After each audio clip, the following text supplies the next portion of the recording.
from Middletown, Ohio, and my preferred pronoun is that bitch. People try to ignore the fact that intersectionality exists. Like, we can be Black and we can be LGBTQ. Like, that exists and you can't erase that. We met online, and I kind of knew that I never identified as a woman. I was always like masculine since I was little.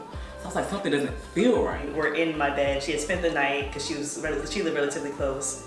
And my mom comes in the room. It's the middle of the day. And I'm just like curled up on her. I'm just watching TV. My mom comes in. She's like, oh my gosh, you know what? And then she leaves right back out. So my girlfriend is like, she is devastated. She's like, oh no, I'm in someone else's house. So thank you guys so much for being a part of this No Limits roundtable discussion. We're going to be discussing some hard and complex topics that have to deal with our walk as a member of the LGBTQ community, but also as being a member of the Black community, which I'm sure we all know can sometimes be a little tricky. And so yeah, we're gonna get into some really good questions. I think this is a really important discussion because you don't really see this a lot of people from different walks of the LGBTQ community coming together to really have an open and honest discussion about our different walks. So I think it's gonna be really good. So we can start by introducing ourselves, briefly telling each other where we're from, and getting into our preferred pronouns. So I'll start. My name is Jay. I'm from Middletown, Ohio, and my preferred pronoun is that bitch. No, I'm kidding. My preferred pronoun is him or he. I am Shar. I'm from Chicago originally, but I've kind of been all over. And my preferred pronouns are she and her. My name is Shakira, go by Kyra. I am from PG County, Maryland. I'm 26 and my preferred pronoun is she, her.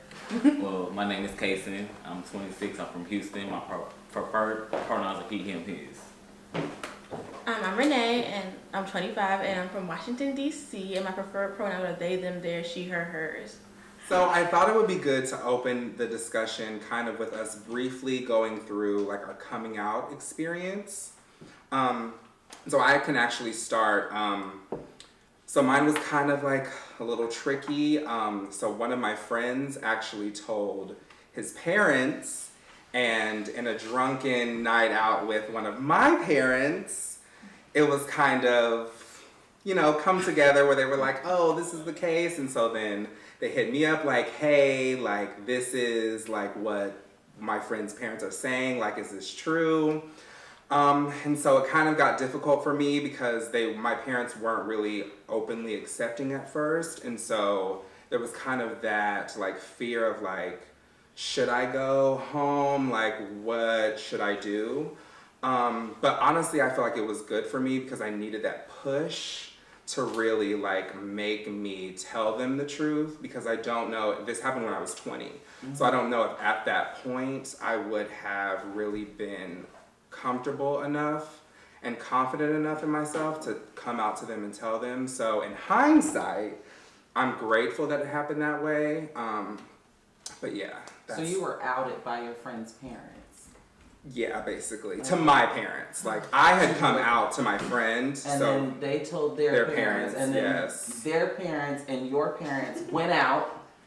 And their parents spilled the tea to your parents, yes. And then your parents confronted you about it. Yes. Wow. Yes. The mess going down in Middleton, Ohio. Yes, it was messy, but yeah, it like I said, it helped me like have that confidence to finally be like, no, I am gay, like this is what it is. So I am thankful for it now, but in the moment I was like, what is going on? Yeah.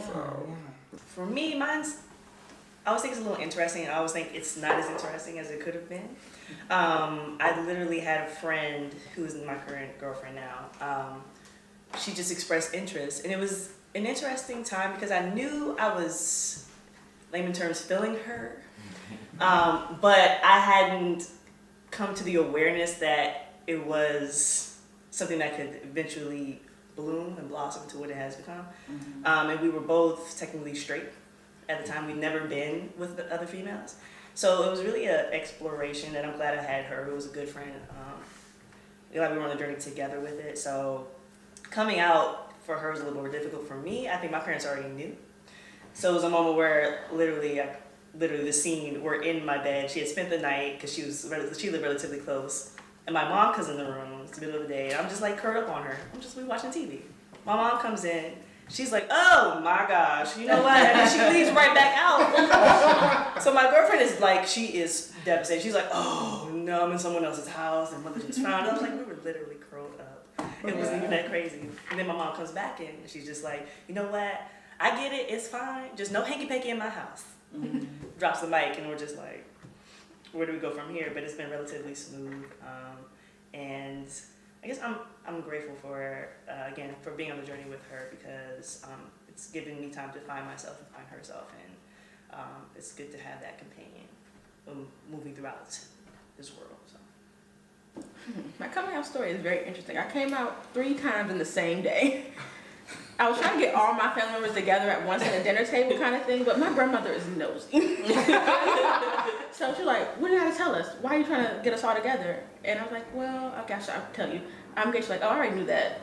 I listened to your phone conversation. Which is a bigger issue, but I got over that. So then I had to come out to my aunts each time they came over, so it was 3 of them. So each time they came over, I had to come out again and again. So then when they all got together, they talked about it, and they asked me, how do you know you're gay? And then I asked them how do you know you're straight? And then they said, well, I don't know. You don't know what I've been through. You don't know what I've done. So it was pretty easy, but I came out 3 times in one day, and then I had to come out again when I started dating Kay, because at the time I thought I was a lesbian. Yeah, and then I figured out that I'm kind of bisexual. And then they didn't understand that one as much as lesbian, because I think they would have just put me in one category. They don't like for me to have too much flexibility, and they're still working through it. I haven't seen them in a year, so we'll see what happens next time I see them. For me, funny enough, I came out twice. And so for me, I was a freshman in high school, and at the time I identified as gay because that is what everybody around me told me that I was. But I knew that I liked boys, but I've always been hyper feminine in my presentation. I just didn't have language surrounding certain gender expressions. And so yeah, I came out as gay when I was 14 to my parents, but much like yours, mine already knew. And I believe that parents do know. My mom, we've had these conversations, and my mom always jokes that a mother always knows their child. She says, I know you like the better than the back of my hand, you know. So yeah, we had the conversation. I was very dramatic in delivery, and my parents were kind of like, okay girl, like calm all that down, you know. Because I did not know, you know, at the time, this was around, I want to say like 2002. So the social climate, I was going into high school from 8th grade to high school. I was a new school. I was having a lot of new experiences. That summer, my parents also divorced. So it was a lot that was taking place. But yeah, so that was fine. And then as I grew more into myself and had a lot of more conversations and met a lot more different people, I came to realize that I am not gay, I'm trans, you know? And being able to, it's almost like thank God for the internet, because the internet brought a sense of community and a sense of visibility, where oftentimes I felt like I was the only one. Because even with my gay friends, we had a lot in common, but we didn't have a lot in common. Because a lot of their stories and experiences I could not relate to as far as their sexual identity. If I'm making sense, let me know if I'm not making sense. So by the time I was in my early to mid 20s, I had met a few trans people via Twitter, the beauty of Twitter. And from there, I had to then come out to my parents again, but I didn't tell them in person. The second time I came out, which I think coming out is so sensationalized, like we really don't. I think the new generation is getting away from the concept of coming out. But I wrote them an email. Because it was just, you know, I did not want to do this again. So I wrote my parents an email, and I told my sisters, I have 2 sisters, and so they proofread it, and I had cousins and things like that kind of scanned it over. And so, yeah, when I told my parents through email, they reacted. it wasn't a negative reaction. It was a reaction of, we need to know more. What does this now mean? Because oftentimes a transition for one person is also a transition for the family, because they have to readjust pronouns and new names, and and have to deal with questions like, where's your son? And it's like, well, So so I came out twice. The second time was a little bit more dramatic than the first, but I'm grateful to say that I wasn't met with a lot of adversity and negativity. And I believe that what helped my parents cope with my transness was that my extended family, everybody was so welcoming. So I had aunts, uncles, cousins that was just like, okay, no big deal. And I believe that in turn, that helped, gloss it over for my parents. And now things are fine. I'm too deep in the game now. Things are good. So I'm glad to be able to say that. Well, for me, like Shar, I came out twice. I kind of got outed through Twitter. I was a freshman in college, undergrad, so between my girlfriend. My cousin was back and told her mama, and her mom was a twin. So she called my mom on the phone like, such and such on Twitter talking about such and such. So I went home for the week and my mom was like, let me talk to you. Oh, shit. So she was just like, I heard some things and I just want to hear from you. Like, are you gay? I was like, yeah, I'm gay. Hold me down. Start throwing Bible verses at me. Like, you going to hell? I'm just like, all right, man, whatever. So, a few years passed, and I was like, okay, let me try to go back in the closet, because I don't want to make my family uncomfortable, and I'm trying to conceal who I am. So probably came out again by 21, 22, still thought I was gay. Fast forward to last year, we met online, and I kind of knew that I never identified as a woman. I was always masculine since I was little. So I was like, something doesn't feel right. And I didn't have the words to put together with my gender identity. We was talking one day on FaceTime, and she said something about my chest, and I was just trying to conceal it. And she was like, you think that you might have gender dysphoria? And I was like, what is gender dysphoria? So we got on FaceTime, I looked it up, and I was like, damn, it makes sense. I'm not a girl, I'm trans. So had to process that. That took a few weeks, and I was like, I'm about to move to California. How am I going to tell my family that I'm moving, and while I'm moving, I'm looking to start my transition. Right. So I text my mom. I was like, you know what, been thinking, and I've been reflecting, I've been, researching. I'm trans, and she was just like your parents. Well, what does that mean? Mm-hmm.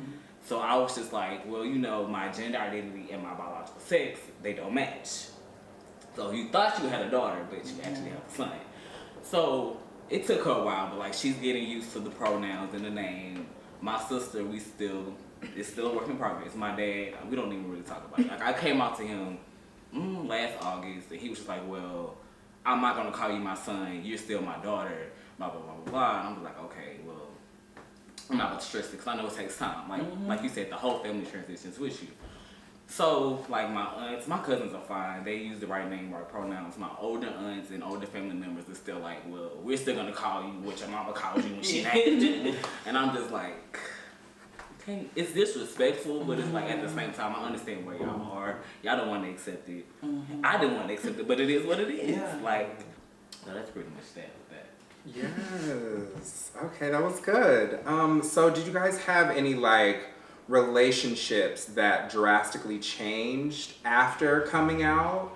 Because for me, I didn't really all my friends basically knew. I always say I was in the closet, but the door was see-through, so it was fine. They all knew. So I didn't really have any relationships that took a major shift after coming out, but I know for some people that does happen. So I wondered if you guys had any relationships that drastically changed in either way, where someone you thought may not have been accepting was completely accepting and willing and open in there, or in a negative way. I know for me that I was surprised, because I thought that a lot of my uncles would have issue and a lot of my aunts would be welcoming, and it was kind of the other way around.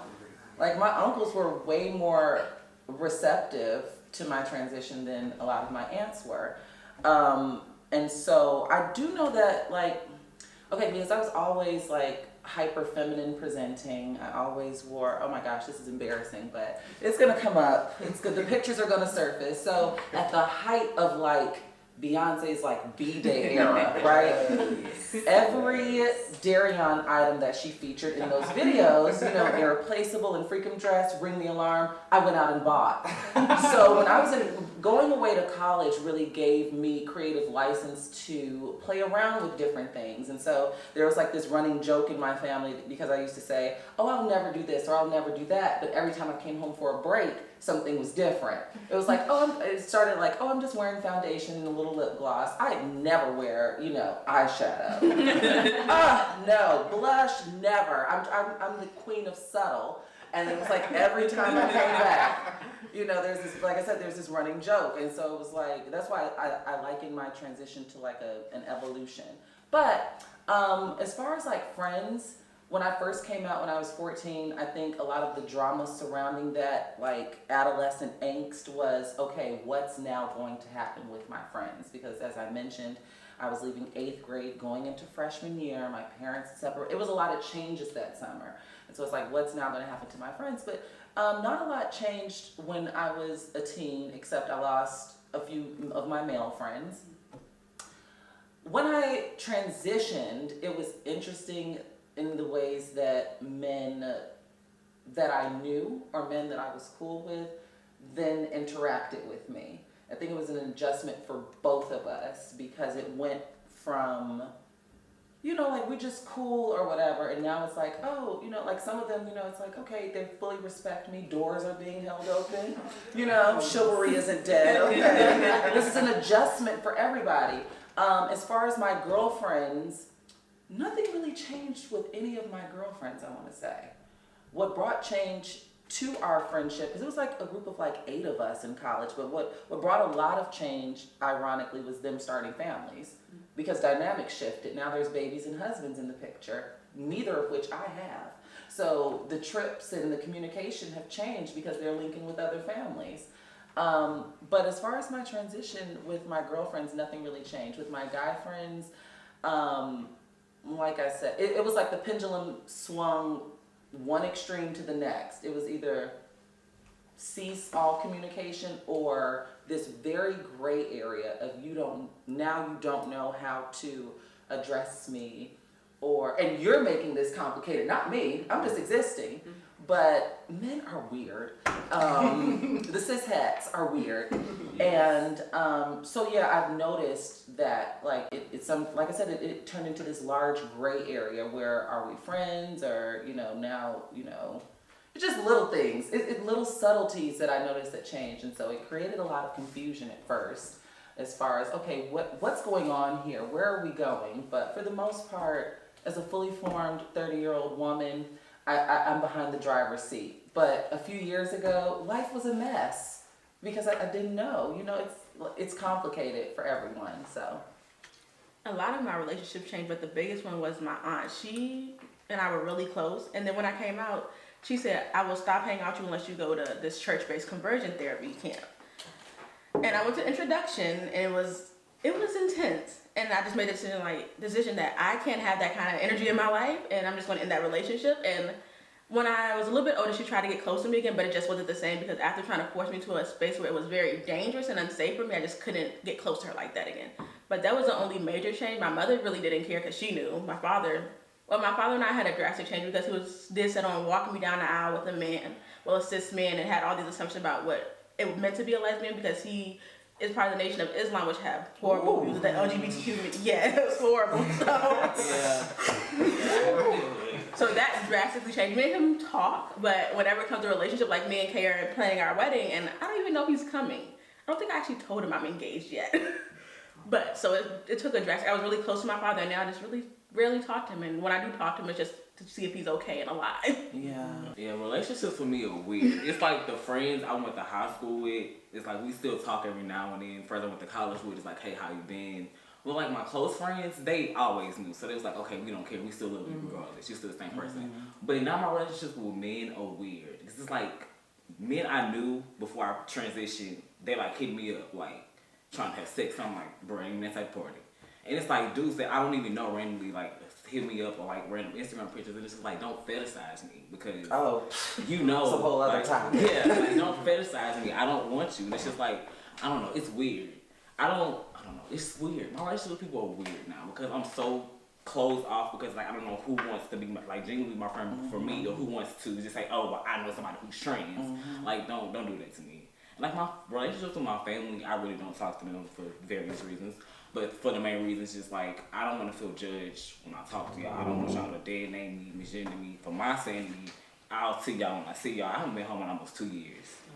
So like we trying to plan this trip going back home. It's just like, how do you do that? Like it's not just me coming back home. I'm engaged. Like so it's kind of drastic for everybody. So it's just like I don't know. It's a lot though. For me, my friend group have always been so chill. I think the birds of a feather flock together. So I always count that in when I think about where we are now. One of my best friends came out in high school, and that kind of like made it cool for me when my time came years later back in college. So the adjustment was fine. My mom was cool. She was dealing with it. She was like, it's fine, it's whatever. I think she still thinks it's a phase. But but again, that space is safe. My dad was interesting because my mom had scared me. She was like, don't tell your father. And I was like, why not? I was like, why not? I have to keep it quiet. So I did keep it quiet for a few years. And then me and my current girlfriend, we had a period where we broke up. And I was just like devastated. And then my dad was like, you just don't seem like yourself. And I was like, well, me and Savannah broke up. And he was like, oh, I still love you. It's fine. I just, focus on your career. My dad has always been that type. It doesn't matter. I don't think he never really impressed upon me that he cared about who I was engaged with as far as being intimate or relationships. It was always like, focus on where you want to be in your future. And it's still that same conversation. But as far as my extended family, just like my grandmas and my aunts and my cousins, they don't know as much, but I've never been that close to them because they've always been further away. So that I was born in Oklahoma. My mom's parents are still in Oklahoma. My dad's people are still in South Carolina. So I never had a period where I did a tour and came back and said, well, this is where I am now in my life. That will probably be down the line soon, but we'll see how that is. We are the largest organization in the world. This year actually celebrates our 50th anniversary. That's how long we've been around. We're going on now 8 locations across LA. A lot of people don't realize like the scope of services we provide and how big we really are and how many clients we serve. But on a monthly basis, we service about 42,000 client visits, and yeah, that's a combination of like people in person or helping them over the phone or through email. But that when you really think of the big picture, that's how many people we are helping every month. And how we help the communities in all kinds of ways. From we offer health services, we have senior services, youth services, legal services. We also have cultural arts department where we put on plays and productions, art exhibits. We have a public policy department that does a lot of our policy work. We have a trans wellness center, and it's actually the first time in the United States that there's been a dedicated center specifically for the trans community. In April, we are opening our Anita Mae Rosenstein campus, and it's a huge complex that's located off of Santa Monica Boulevard near Highland, and it's the first of its kind ever in the history of the LGBT community in terms of the size of it and in terms of the scope, and just it's really going to expand our services, cater to seniors as well as youth, because those are the 2 groups within our communities that really need the most support. Right now we have a youth center that provides various services for youth experiencing homelessness, which is definitely a big issue in LA. Because there's a lot of youth that even come in from other states because they hear about our youth center, just so that they can have a safe space to be. So basically at the youth center, there is overnight beds. So youth can stay there for up to either 30 days or 90 days, depending on the program. So there's beds currently at the current youth center. And then there's also, we have a program called the Transitional Living Program, which is a program that youth can apply for where they can actually provide with housing for up to a year and a half. But yeah, in regards to the youth center itself, it's more of a drop-in day center from early in the morning to 5 o'clock. Any youth can come through. They can get food, they can take a shower, they can get an outfit to wear, they can just hang out, they can watch TV, they can get help looking for a job, they can get help with tutoring, and they have all kinds of like daily and weekly programming going on there for the youth. So yeah, I mean it's a drop-in center, but then there's some youth that actually live there too. I am helping spearhead the planning committee for a Black History Month event called The Future is Black, Be the Revolution. I'm actually wearing this shirt from our event last year, which was The Future is Black, Reclaim Our Power. We switched up the theme this year, and we really started this event to bring light to the Black people within our community and making sure that they have the support and recognition that they need, especially during Black History Month, because it is important, and it's important to intersect the Black community with the LGBT community.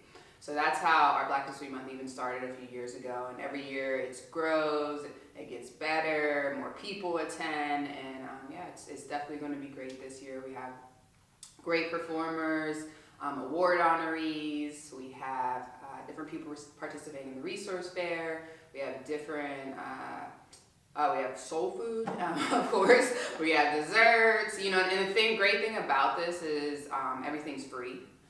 So we wanted to make sure people could come out and celebrate, and it's at one of our locations called The Village. So yeah. For me, I kind of feel like the Black community kind of struggles with the LGBT community and how they accept and how they just kind of interact with us on just like an everyday human level.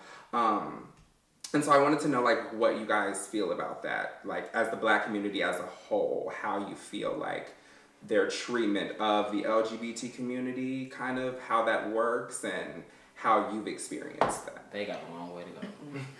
Because everything is so indoctrinated in church, and this is what the Bible says, and if you go against the Bible, you're going to hell. It's just like, it's so much more to life than that. Like, I look at some of my aunts and I'm just like, you judge me for this, but X amount of years ago, you was a crackhead. You had 2 kids out of wedlock. You sold somebody else's husband. But because what I'm doing is so visible, it's a problem. It's just like, so that, like, you're a hypocrite.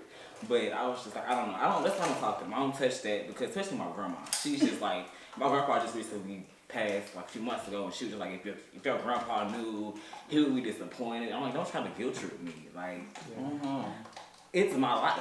I'm just gonna love me regardless. I'm still your grandchild.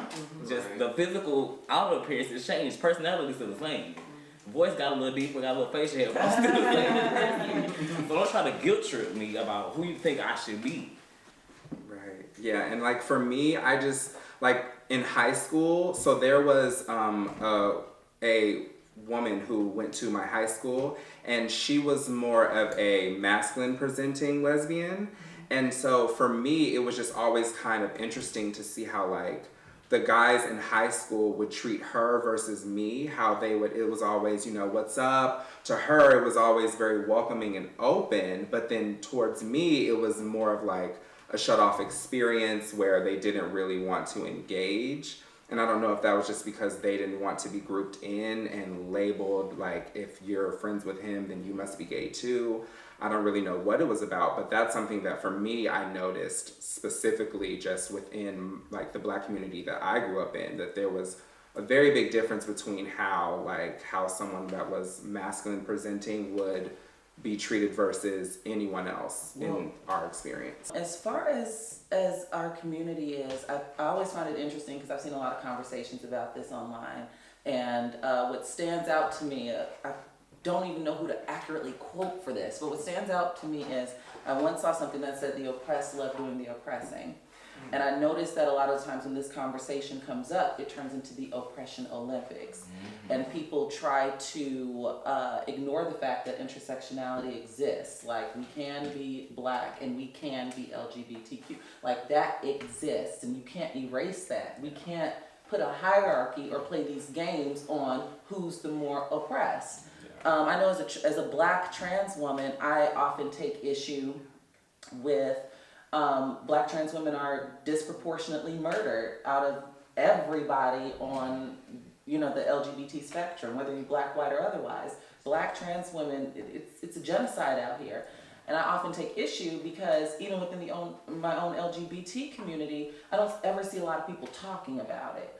And then it's like, you know, heaven forbid someone cis and het gets murdered, then everybody's looking to me, why aren't you talking about such and such that was senselessly gunned down? Well, because, you know, I'm not playing tit for tat, but it's like you guys are radio silent on issues that affect me, and you claim to love and respect me, and it's real out here, you know?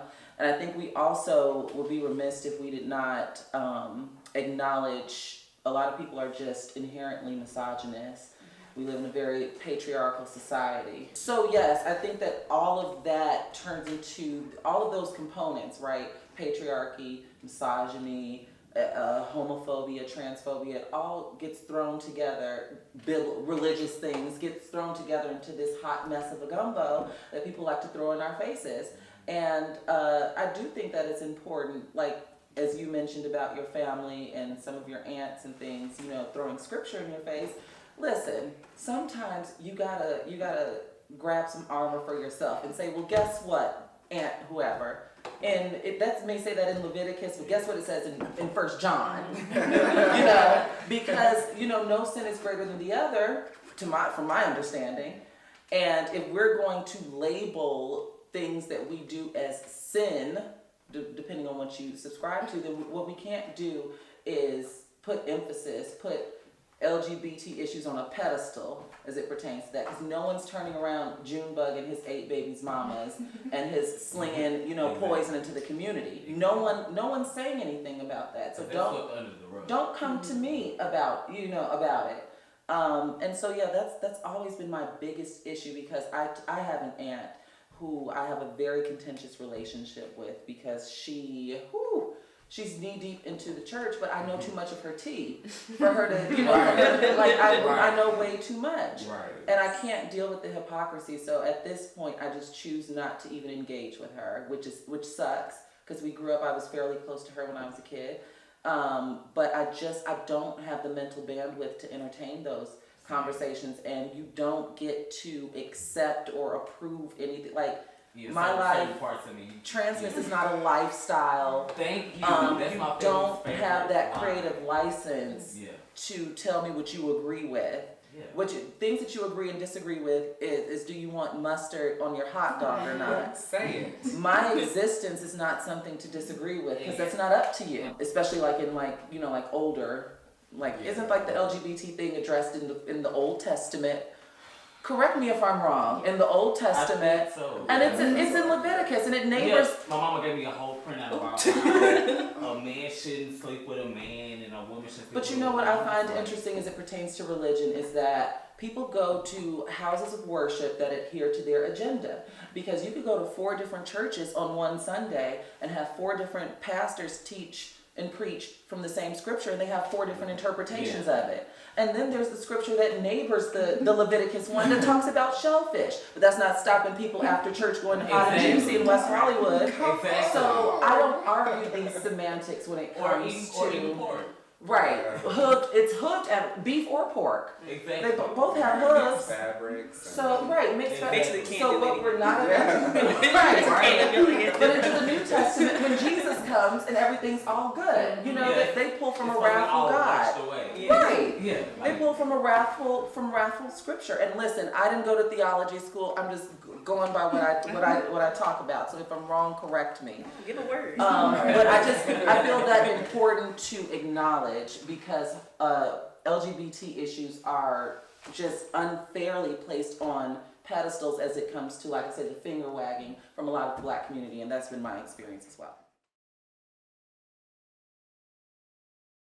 So when it comes to the support of Black people within the LGBT community, I definitely think that, you know, there is room for growth, just in terms of, you know, making people feel welcome more, making people feel supportive more, because when you look at the Black community, you look at the LGBT community, a lot of times they're looked at 2 separate things.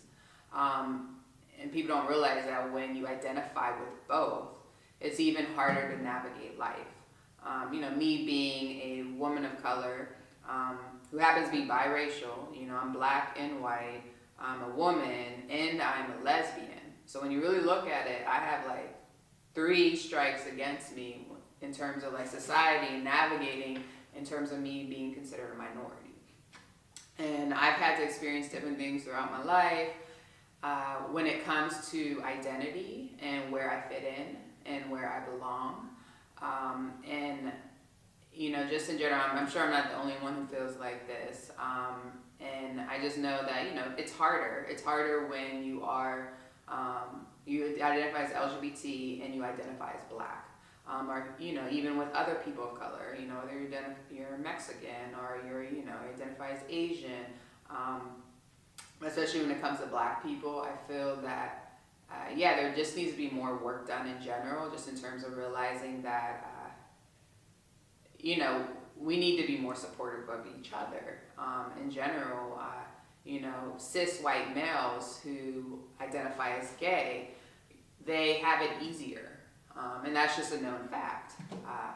They get by easier than, women, women identified within the community, Black identified, Latino, Asian, trans. If you're a cis white male within the LGBT community, you pass more. And unfortunately, that's a known fact, and like hopefully over time things will get better. And that's why at the center, like I just been trying to help implement change in different ways. That's why ever since they started the Black History Month event, I've always wanted to be involved. I always wanted to be a strong voice. Now that I'm helping co-chair 2 years in a row, I'm just really trying to take it on a new level, because the thing is that, when it comes to the Black community and the LGBT community, we shouldn't look at each other as two separate entities. We should look at each other as, where we are supposed to be working together, because we're both being oppressed, especially in today's society, with the powers that be. So that's my answer. Media and representation in media. We all know that there's not really many of our stories out there. Ones that come to mind, like Transparent. I don't know if you guys watched Pose. If you did not, okay, I was gonna say if you haven't, like, you have to watch it. And I know you mentioned something about conversion therapy, and a film just came out called Boy Erased that had to do with that as well. But just, I wanted to kind of gauge where you guys felt on representation, and if you've felt that you've been either positively or negatively represented in media in any way, shape, or form, whether it be a movie, a television show, a book, any type of media representation that you feel has even somewhat hit on your experience authentically. Media just fails at representing trans relationships in general. They never talk about, they focus so much on the trans, which is a big issue, but also how it affects the partner, and that's that intersection. And as being a bisexual, I feel kind of sexualized, and most media outlets just sexualize bisexual as people who are very promiscuous and just ready to have sex, and that's not fair to me as someone who is more timid. They have this whole perception that bisexuals are hypersexual, very outgoing, and very extrovert, just this whole very negative perception that's not really fair. And then when you add the layer of Blackness, there aren't really many Black bisexuals in media that I can really, there's one or two I can think of off the top of my head, but even then, they're not big characters, they're minor characters, and they mention their bisexuality once for laughs. And that's not any way accurate of my experiences as a Black bisexual woman. Let's see, I think more recently I felt that there has been, I don't want to use the word surge, I want to use the word more acceptance in the way they specifically cast people, the way that they want to portray these stories. And it also all really depends on who is behind the pen, who is behind the camera. Most distinctly, I want to refer to Lena Waithe's episode Thanksgiving, because that for me was one of the first, other than, I can't think of her name, it was good. I can't think of her name, the one Black character out of the L Word. And I watched that really early on. I never watched it. But other than her, who I could relate to but couldn't because I watched it so early, they were all like in their 30s plus. So I was like, I don't have those problems right now. But yes, Lena Waithe's Thanksgiving episode, that right there, I, I thought was personally a watershed moment for Black lesbian woman.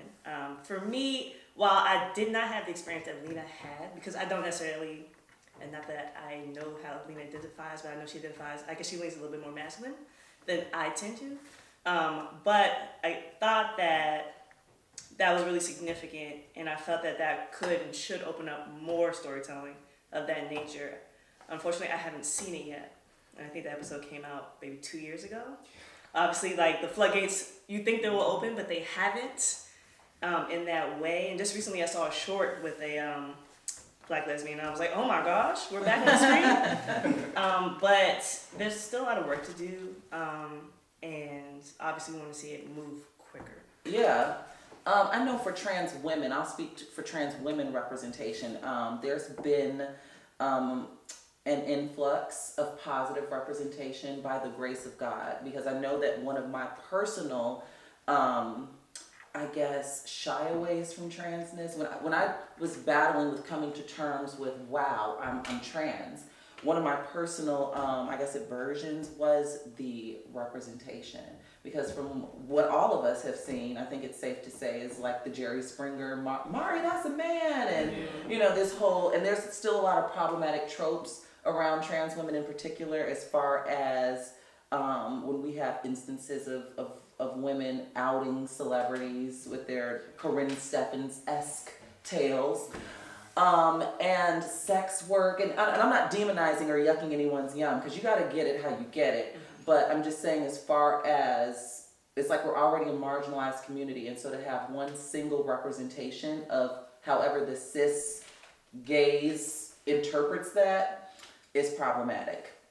And so it wasn't until I came across Janet Mock that I realized, and she knows this, but I realized that, wow, I can have a brain.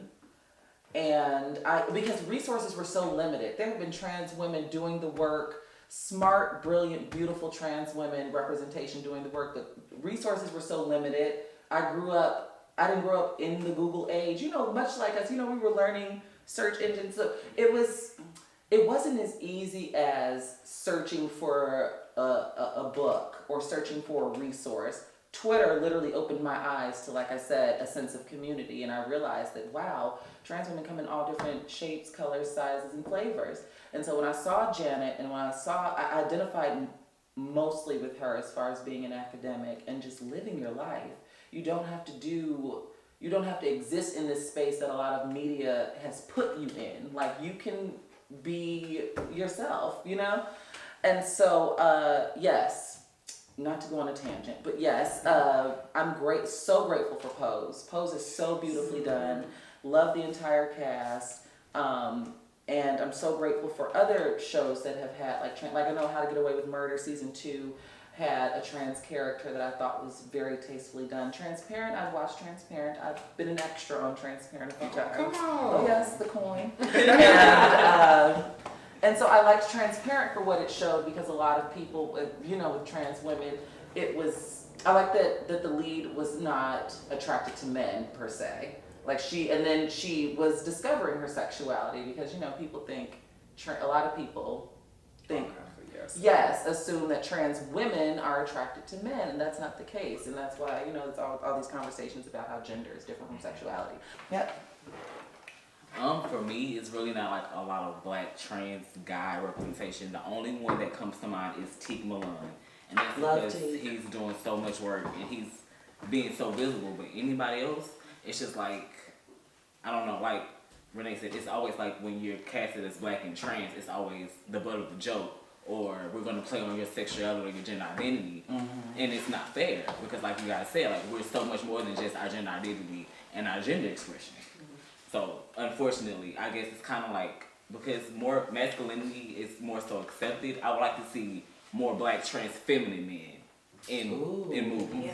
Because it's like, that'll fuck them up. Right? Like black trans, you think, okay, well, he's just like, he's straight as hell. Like, no, it's more, a lot of like genderqueer people on Instagram, I love seeing feminine trans men, because it's just like, nobody talks about that. You think trans men, you think, oh, he has a beard. He has the binary. Yeah, the gender binary. It's easier for people to digest if we're keeping it real. It's easier for the mass public to digest, okay, he's trans, he identifies as a man, he looks like a man, I can now, I don't, you know, the middle ground, the gender queer ground, people are, even people within the LGBT community there's some pushback. Yes, yeah. For me, one of my first, I guess, interactions or experiences with media that I even felt kind of represented me was Noah's Ark. I don't know if you guys have ever seen the show. Good show. Yeah, and so for me that was kind of oh wait, I can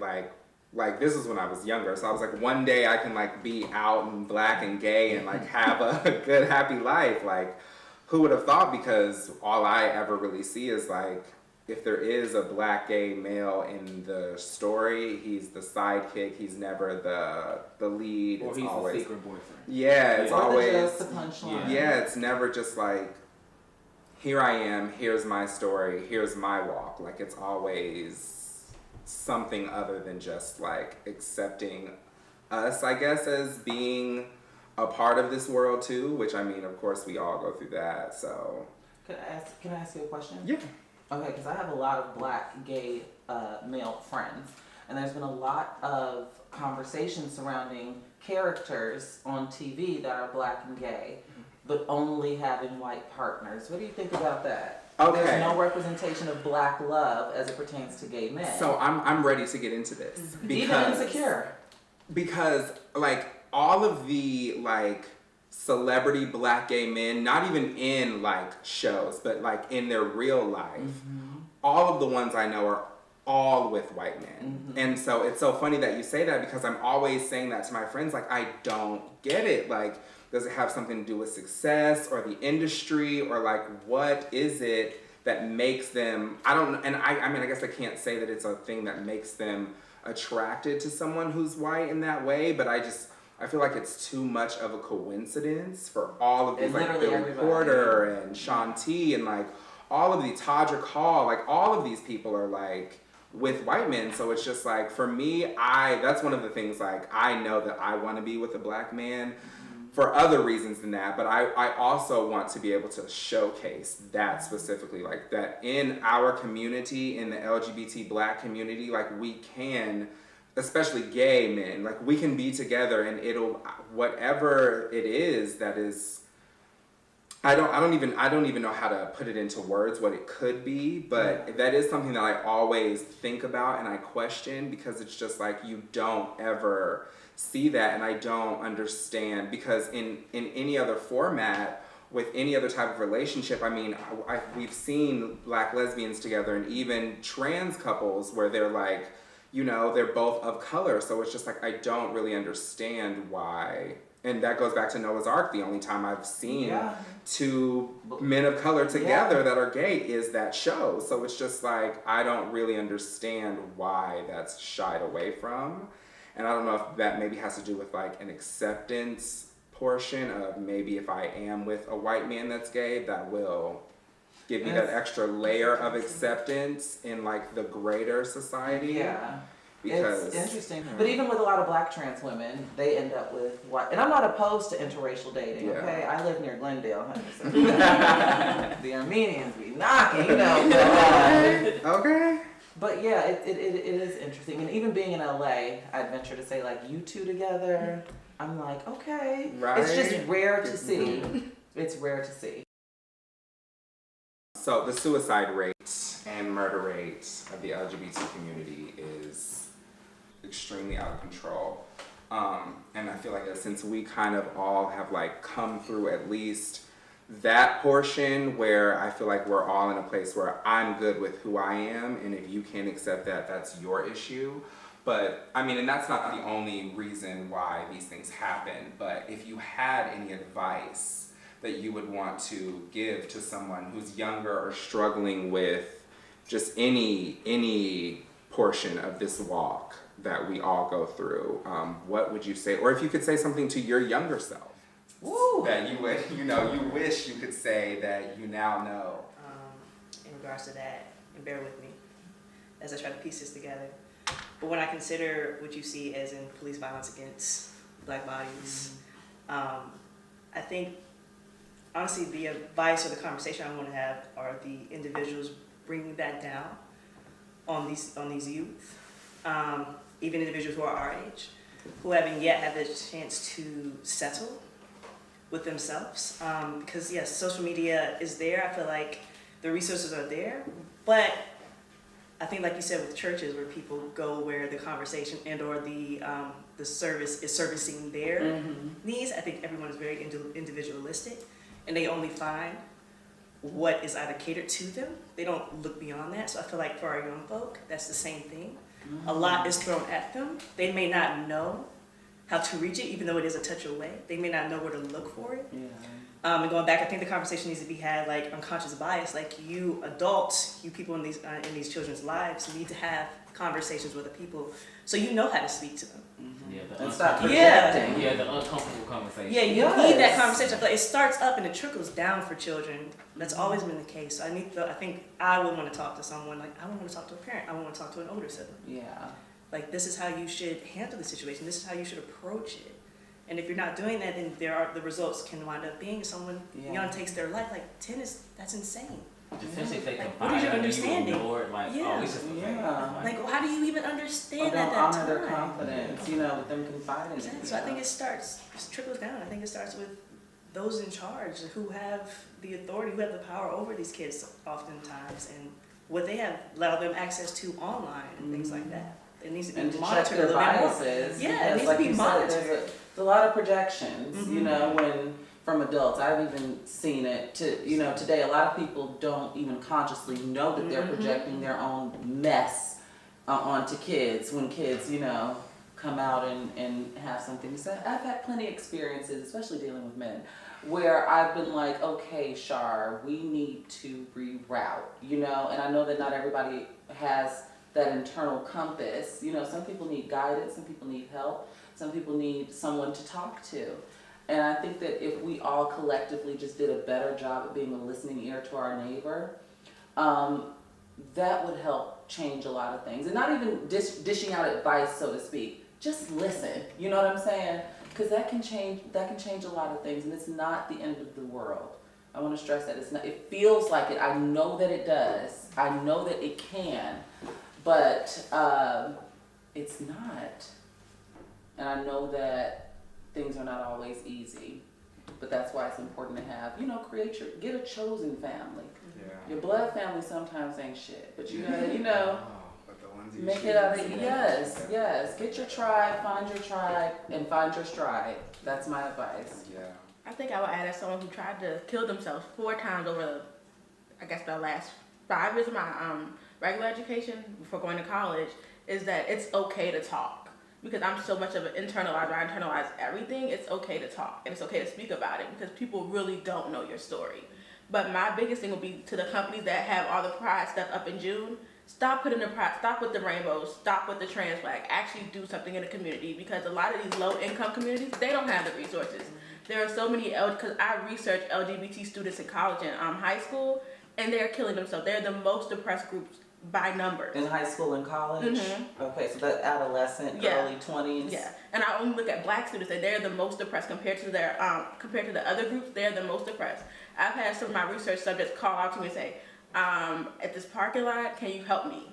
And that's scary. So instead of putting your money into these nice little rainbow flag shirts, actually go into the communities, give these community centers money, help people build these community centers and spaces for black queer youth, because they need it. And we have to acknowledge the racism. Yeah. Like there's a lot of isms facing us. Yes. It really is. Because people will do that and throw their little ads on TV and got, the chorus line and the rainbow and stuff. And that's literally, it's all about capitalism and the dollar. And no one gives, especially about our black asses, no one gives, even within these LGBT organizations. It's all about being cis and white, but that's a whole other conversation for another day. But I totally agree. I gotta high five you on that one. Speaking of that, I actually worked for one, and it's just like working with those kids. It's like looking at my younger self. Like your parents, luckily, thank God for me. I was 18 when I came out, so I was like, I don't have to stay. Go somewhere else. Right. So, but for those kids, it's like looking at my younger self like you're depressed. You don't have any family. Like you feel like you're alone. The people you're staying with, a cis white head, they don't understand where you're coming from. Especially culturally. Yeah. So it's like they would confide in me, and I had to break that barrier. And it's like I wanted to cry because it was just like I was really looking at my younger self, and I couldn't tell them it gets better because sometimes it doesn't. That is true. Yeah, And you created a barrier because you had to be professional, yeah, right? be professional. Okay, yeah. And it's like I told them, just stay true to you. Yeah. Don't. Like you said, sometimes because everything is so instant, especially with us in social media, it looks like the end, but just be patient with yourself. You have to grow. Give yourself time to grow. Grow through the pain. Of course, okay, right now you don't have any family, you don't have any friends. Create a chosen family. You have a few friends that you are close with. Build that bond with them. Same as I have for myself, because I was 18. Like her, I was just like, you know what? One night I was like, you know what, God, I don't want to do this. I had a bottle of pills next to my bed. I had some liquor. I was just like, I want to end it all. I wrote my mom a letter. I was just like, I put it in her room, and I didn't think she was gonna find it. The next day, she busted in my room crying. She was just like, I'm so glad you didn't kill yourself. Yeah. And she was like, I would feel less of a parent to know that my child is calling out to me depressed. You're showing signs of depression. I'm ignoring it because I'm so wrapped up in my life and doing everything else that my child is calling out to me, and I didn't see it. So that also opened up a line for us to actually get close because, like, you know what? She's like, we're going to therapy together. She's like, because I need therapy with you because you're going through this. I'm going through it with you. I don't know how to explain it. I don't know how to deal with it. So, like I told them, just give yourself time. I battled depression, and at first I was the girl. I was a big advocate on my podcast and everything. Journal. And one day journaling just stopped working for me. One day working out, going on a walk stopped working for me. So I think that's just part of life, just finding, I hate to say like the emotional bandage, but finding what's going to keep you going. You know, what is it, your favorite album? Like, and I feel like we are doing ourselves a disservice if we don't at least explore options of things that make us feel good, or people that make us feel good, or books and, you know, TV shows that you just, sometimes you gotta give yourself grace and give yourself space. That is what 2018 has taught me. Woo. You know, working at the center has opened my eyes up to a lot, you know, just in terms of like how many people that identify as LGBT, you know, really need support, whether that is seeking health services, mental health services, whether they just need help, you know, with something legal related, or just, I mean, I think what's impacted me the most is just seeing all these youth that come in, you know, and it's like, wow, like, you know, all these youth, they don't have that support, you know, the ones that are experiencing homelessness, like whether they got kicked out or whether they just left because they, you know, how their family treated them, or they just, they just, seeing that I think is the most eye-opening in terms of just, you know, we still have a long ways to go. You know, it would be nice one day where we don't have all those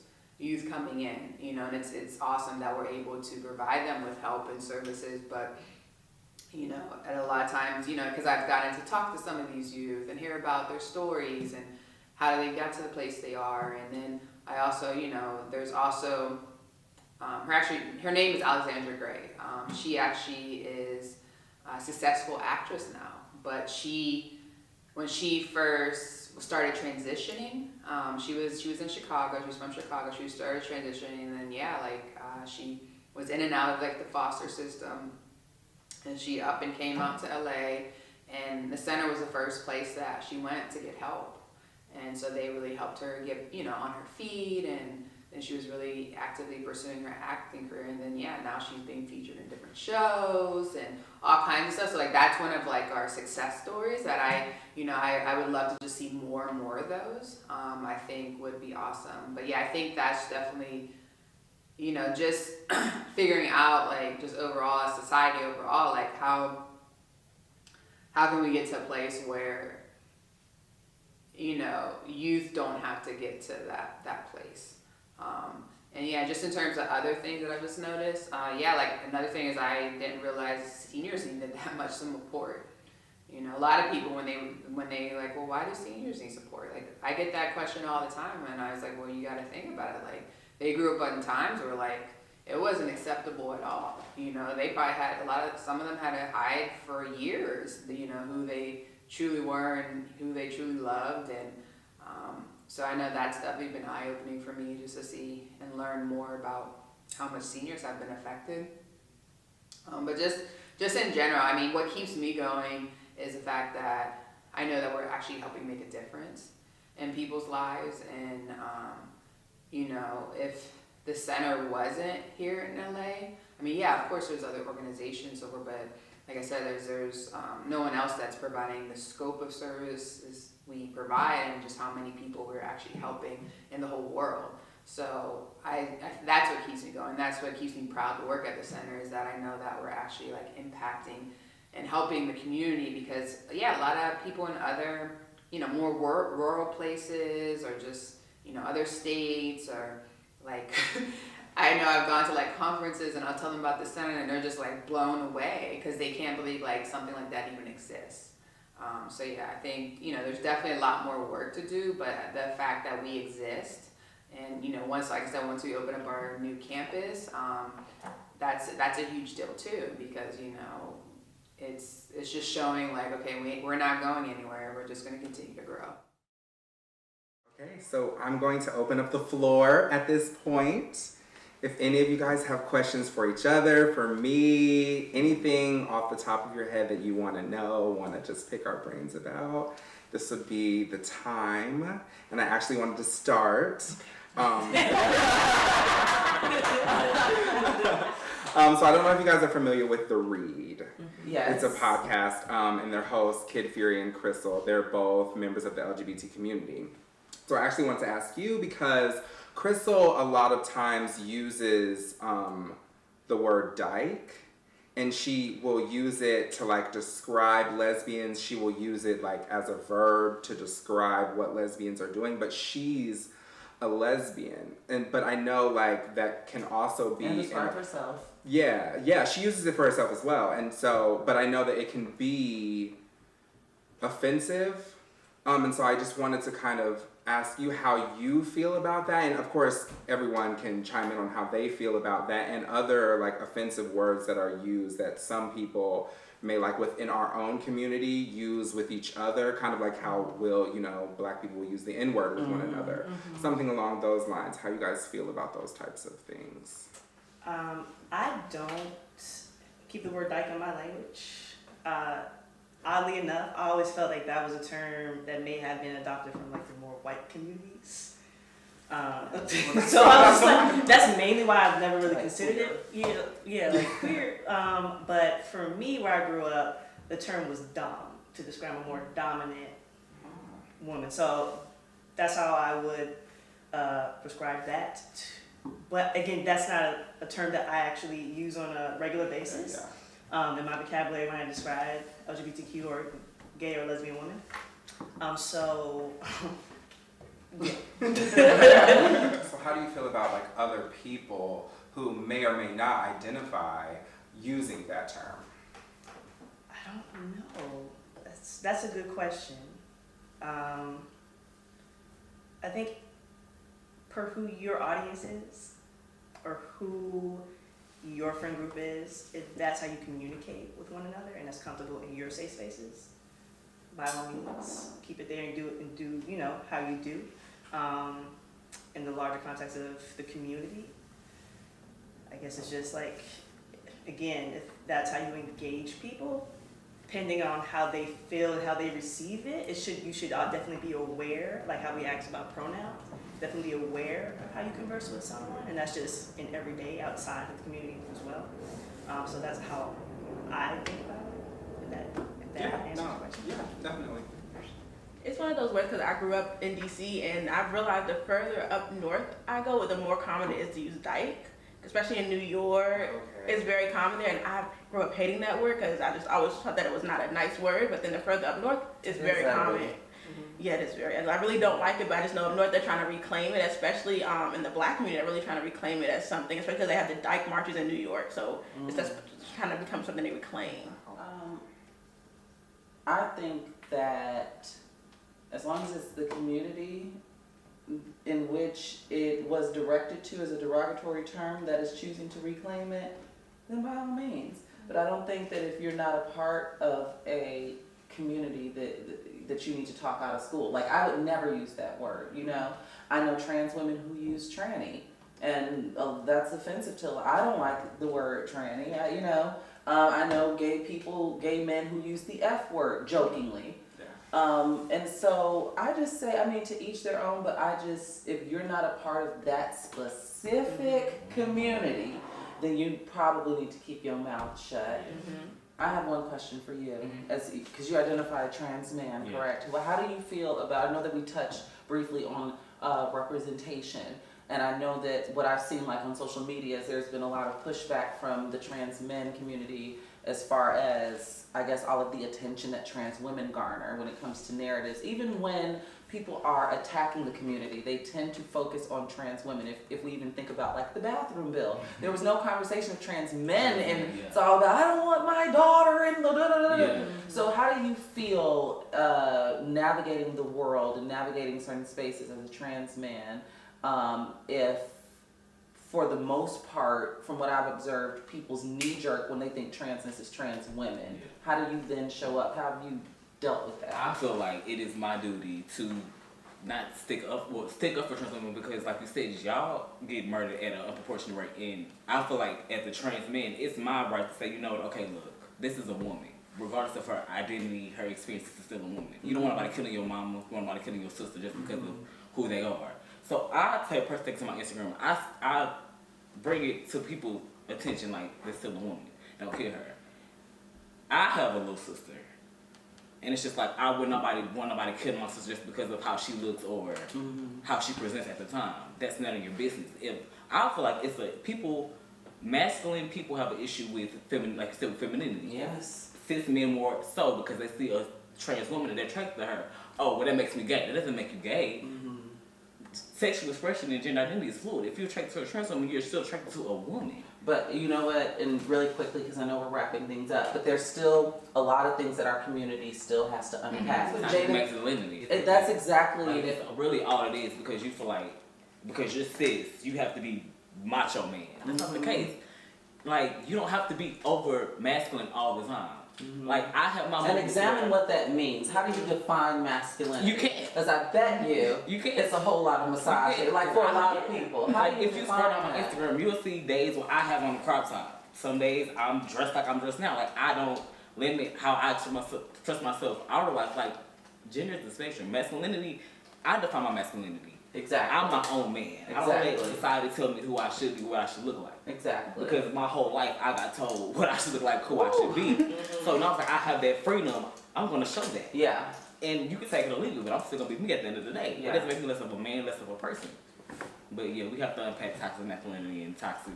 And examine the mess in our own community. Yes. This has been fun. Yes, thank you guys so much. This was an amazing conversation. No Limits Roundtable. You can check out more of these videos on the Ebony Nicole YouTube channel. The link is below. And yes, thank you guys so much.